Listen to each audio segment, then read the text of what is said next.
fleurs. Ça absorbe beaucoup d'eau, tu sais.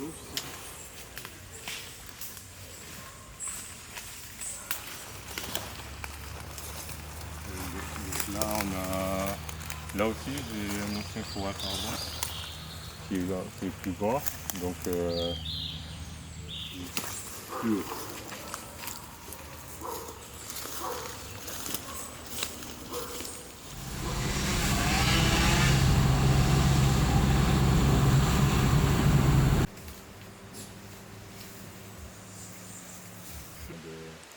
De faire ça à côté, mais il faut se lever le matin, quoi. Bien.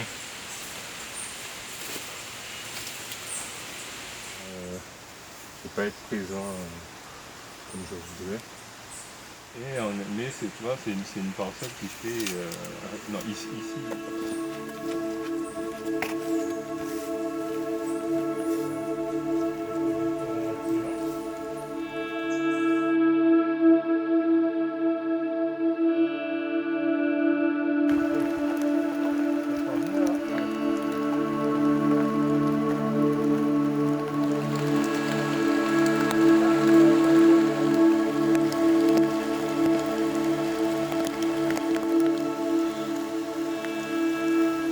Alors pour la pompona,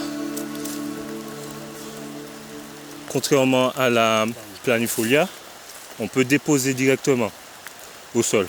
Alors que pour la planifolia, par exemple, il aurait fallu mettre un morceau sur le tuteur vivant, l'attacher, et puis laisser une partie respirer. Et puis ça fait ses affaires tout seul. Et ici, comme le climat aussi, il est super propice.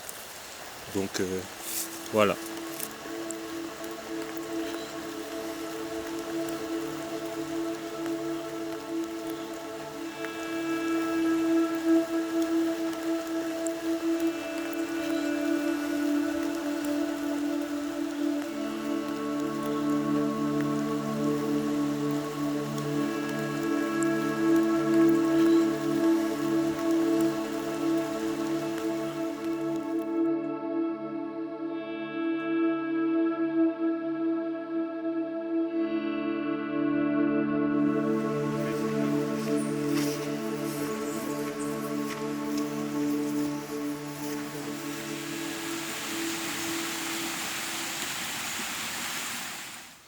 Donc je me suis adapté au terrain, à la physiologie du terrain. Et donc je me suis posé la question, qu'est-ce que je pouvais placer comme plante en agroforesterie? Et il se trouve que la vanille se porte très bien sous les bois. J'ai essayé différents systèmes avec les serres sous ombrage pour la vanille. Et puis au final, le système agroforestier permet d'économiser de l'énergie, on va dire. Ne pas être obligé de ramener de la matière végétale à chaque fois. La matière végétale est déjà là, la matière carbonée est déjà là. Et plutôt que d'aller concurrencer d'autres types d'agriculture dans les plaines ou dans des zones plus urbanisées, c'est vrai qu'il est préférable pour certaines productions de vraiment les développer dans les zones forestières. En Martinique, il y avait au début des années 1900, une culture de la vanille assez importante. En 1920, quelque chose comme ça, la Guadeloupe et la Martinique faisaient je ne sais plus combien de tonnes de vanille chaque année. C'est ça. Alors que là, maintenant, on est dans rien. Là, on n'est pas à 1 tonne. Même la Guadeloupe, ils sont ils sont à 600 kg, 800 kg par an, quoi, je pense. Tu vois, donc on est loin de ce qu'ils produisaient il y a 50-60 ans. Hein. Oui. On sait qu'il y avait la méthode de piquage avec le bec d'orphie, à l'instar des Guadeloupéens qui, eux, griffent, et nous, on pique. Il y a plusieurs techniques, justement, au niveau de l'affinage où on utilise toujours le papier paraffiné, le séchage en plein air avec les clés, etc., le système classique. Mais on n'a pas encore bien déterminé qu'est-ce qui se faisait vraiment avec exactitude en Martinique. Et c'est sur quoi justement on va se tourner justement pour avoir nos pratiques, on va dire, communes dans l'objectif d'une IGP ou d'une AOP. Ici, apparemment, le phénomène de rétention d'informations, il est encore assez malheureusement présent. Dans les archives, j'ai pu trouver qu'on produisait jusqu'à 3 tonnes de vanille sèche qu'on envoyait vers la métropole, ce qui est énorme. Les gens produisaient dans la forêt et encore aujourd'hui, il y a des vanillerais abandonnés dans la forêt. J'ai dû trouver mes boutures à droite à gauche en allant me balader en forêt, quoi. Je le dis comme ça, mais les boutures, je les ai trouvées dans des anciennes concessions sur des parcelles ONF qui, à l'époque, étaient exploitées en vanille. Donc on est obligé de se débrouiller un peu tout seul, quoi. Avec Prouvae, on a monté une cellule pour récolter toutes ces informations, toutes ces pratiques anciennes, voire ancestrales, que nos aïeux pratiquaient, avaient pour affiner leur vanille, pour vendre leur vanille.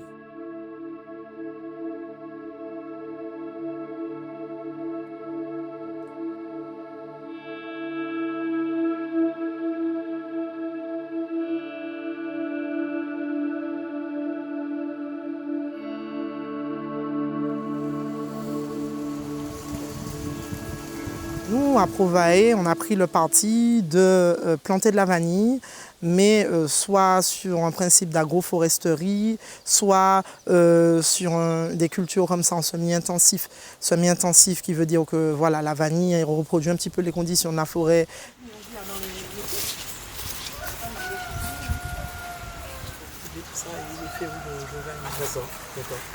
Et voilà, lui, c'est son contact intéressant aussi. Et après, bon, la vanille, je vois quand même qu'elle se porte bien. Ouais, elle se porte bien. Elle se porte plutôt bien. Là, il a fait très chaud ces derniers temps. En fait, le système semi-intensif, c'est reproduire les conditions de la forêt. C'est mettre en place un système de substrat équilibré, c'est-à-dire récupérer tous les déchets verts de l'exploitation, la paille de coco, les feuilles sèches, les troncs aussi, les troncs d'arbres, et en fait qui vont servir de substrat multicouche. Et de cette manière, la matière organique, elle sera décomposée à différents stades. Donc ici, on a mis en place des tuteurs qu'on appelle des Dracena. Donc c'est un tuteur qui a pour particularité d'être particulièrement résistant au vent, et la vanille pousse dessus, donc ça sert de tuteur vivant. Quand en période de carême, j'ai besoin vraiment de mettre de l'ensoleillement sur les pieds de vanille, eh bien je coupe les têtes, ça met un maximum d'ensoleillement sur la liane, il y aura le stress hydrique suffisant qui va induire la floraison des vanilles. Alors ici, je suis en culture sur 2 variétés. Donc la première, c'est la Vanilla planifolia que tout le monde connaît. La Vanilla planifolia, donc la vanille bonbon. Et la deuxième, la Vanilla pompona, qui est une grosse vanille que les parfumeurs recherchent beaucoup. La vanille, par exemple, que je plante ici au Morne Rouge, n'aura pas la même odeur qu'une vanille qui serait dans le sud au Vauclin ou dans d'autres endroits. Vraiment, chaque terroir est particulier. On a vraiment une biodiversité qui est exceptionnelle ici en Martinique. Et voilà, le but, c'est vraiment de mettre ça en avant à travers la filière et à travers le groupement d'intérêt économique et environnemental.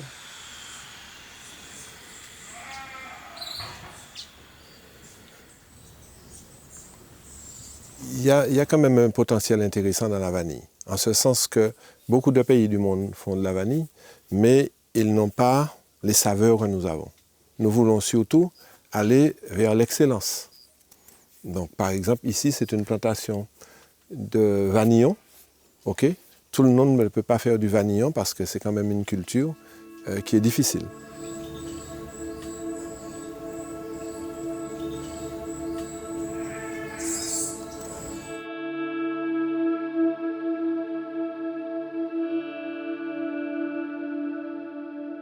Alors c'est sûr que nous ne produirons jamais autant de vanille que Madagascar, mais nous, là où nous allons nous distinguer, c'est sur la qualité. Mais il faut savoir qu'il y a une multiplicité de vanilles, il y a environ 150 espèces de variétés. Et sur les 150 espèces, on veut montrer aussi qu'il y a d'autres vanilles qui ont une autre odeur que ce qu'on connaît. Donc on a envie en fait de faire découvrir la vanille ou de la faire redécouvrir autrement. Parce que la vanille a plusieurs propriétés et chaque espèce a des propriétés organoleptiques différentes. Et c'est ce que vraiment on a envie de mettre en avant. La vanille, qu'on connaît déjà, sous l'appellation, enfin la vanille bourbon qui est la Vanilla planifolia, mais également les autres vanilles comme la Vanilla pompona, qui est une vanille qui est exceptionnelle quand même et que les parfumeurs recherchent énormément. Nous, notre but, c'est vraiment de reproduire un petit peu les conditions de la forêt, mais avoir ce terroir-là, ce terroir qui est unique en Martinique. On a un terroir vraiment unique et c'est ce que nous voulons mettre en avant.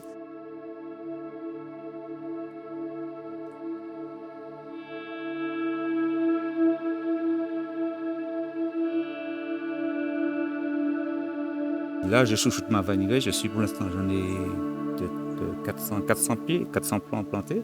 Puis j'ai une banque de plants. Je suis à fond dans l'exploitation, dans tout ce qui est verger, mais je chouchoute. La parcelle que j'aime le plus, c'est me retrouver dans les vanilles. Je m'évade, je tire les lianes, je refais monter. J'ai eu mes premières vanilles cette année, je suis content.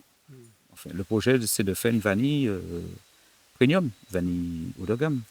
On a des projets aussi de labelliser, de trouver le label pour notre vanille. Le fait d'être en groupe, le fait d'avoir des échanges, de voir la façon de procéder des uns et des autres, ça permet des échanges et ça permet d'adapter sur la façon de faire au lieu qu'on a choisi. C'est vraiment essayer d'avoir un label qualité, ne pas chercher à faire la quantité, mais faire vraiment quelque chose de qualité pour la commercialisation, pour se faire connaître. Forcément, ça sera plus facile pour nous, quoi. Je pense que de toute manière, on est plus fort à plusieurs que tout seul, hein. Avant tout, c'est une association, donc on doit tous s'impliquer dedans. Tous les producteurs doivent s'impliquer. Là, on ne parle pas de coopérative pour l'instant, mais je pense qu'à terme, ça se fera aussi. Moi, je sais que je fais à la maison. La plupart des gens font à la maison parce que c'est un peu de l'or, donc on garde ça au plus près. Bon, là, si on parle de la vanille, moi, je vois pour le cacao, au niveau de Valcaco, ils ont fait des ateliers de fermentation pour le cacao. Comme ça, ils amènent leur production, ils font fermenter au même endroit. Il y a les endroits de séchage. Et après, au niveau de la vanille, ça peut être un peu pareil, hein.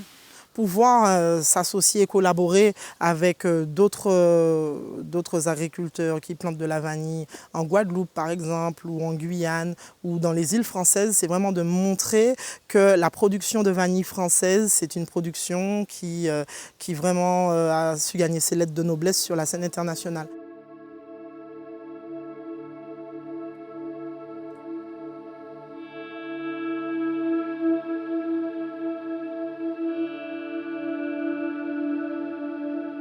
Nous souhaitons travailler autrement, travailler avec non seulement nos collègues martiniquais, mais aussi avec nos homologues d'autres territoires, afin de pouvoir avancer ensemble. Si on s'intéresse à la vanille, si on arrive à la développer, on a envie de faire l'installation de vanille française, il faudrait qu'on puisse répondre à la demande. Il faudrait chaque producteur fasse au moins, comme on nous demande de faire, 200 kg de vanille verte à peu près. Le but vraiment, c'est de montrer qu'on a une vanille déjà qui est respectueuse de l'environnement. C'est une belle aventure qu'on a envie de tenter. Et surtout, le but, c'est vraiment de s'inscrire dans une démarche durable. S'inscrire dans une démarche durable, ça veut dire qu'on veut poser les pierres d'une filière qu'on veut structurer à la Martinique et qu'un jeune aujourd'hui qui a envie de s'installer puisse se dire « Ok, je m'installe en vanille, il y a un itinéraire technique, il y a des choses qui ont déjà été faites et que voilà, on veut mettre en avant cette vanille qui est très belle sur la scène internationale. »